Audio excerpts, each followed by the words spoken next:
Million offer. Walton fridge কিনে পেতে পারেন 20 লক্ষ টাকা। রয়েছে কোটি কোটি টাকার নিশ্চিত উপহার। অন্তর্বর্তী সরকারের বিমান ও পর্যটন এবং ভূমি উপদেষ্টা AFM হাসান আরিফ মারা গিয়েছেন। ইন্না লিল্লাহি ওয়া ইন্না ইলাইহি রাজিউন। 20 ডিসেম্বর রাজধানীর ল্যাবিড হাসপাতালে হৃদরোগে আক্রান্ত হয়ে মারা যান তিনি। উপদেষ্টার সহকারী একান্ত সচিব মোহাম্মদ আবেদ চৌধুরী তার মৃত্যুর বিষয়টি নিশ্চিত করেন।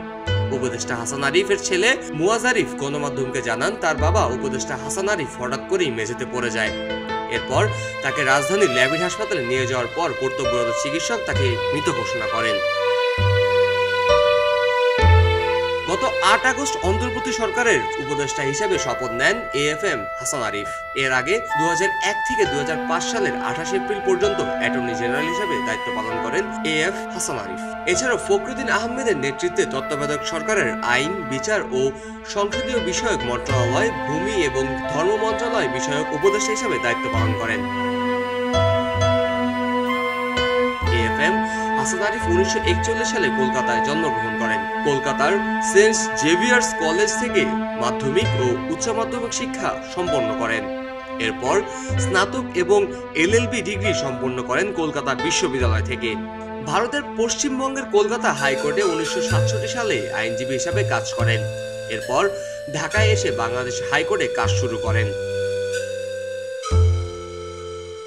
AFM হাসান আরিফ বিদেশি বিনিয়োগকারীদের পরামর্শ, নির্মাণ সালিশ, বাণিজ্য সালিশ, অর্থ, ব্যাংকিং এবং সিকিউরিটিজ, কর্পোরেট বাণিজ্য ও ট্যাক্সেশন, সাংবিধানিক আইন বিষয়ক দিয়ে কাজ করেন। কাজী মোহাম্মদ আরাফাত, খবরের কাগজ।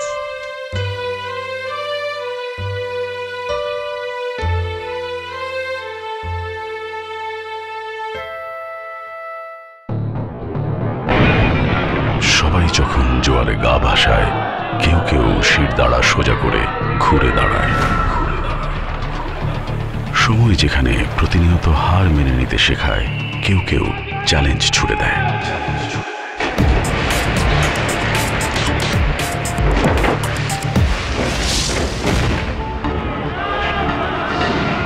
পক্ষপাতের ভিড়ে আজ থেকে কোনো পক্ষ নয়, খবর হবে নিরপেক্ষ।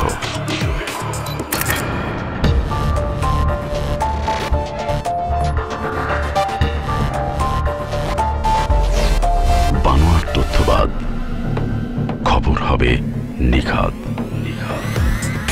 ভেঙে গুজবের শিক, খবর হবে নির্ভীক। এলো মুক্ত চিন্তার স্বাধীন দৈনিক খবরের কাগজ। এখন খবর হবে নিখাত, নির্ভীক, নিরপেক্ষ।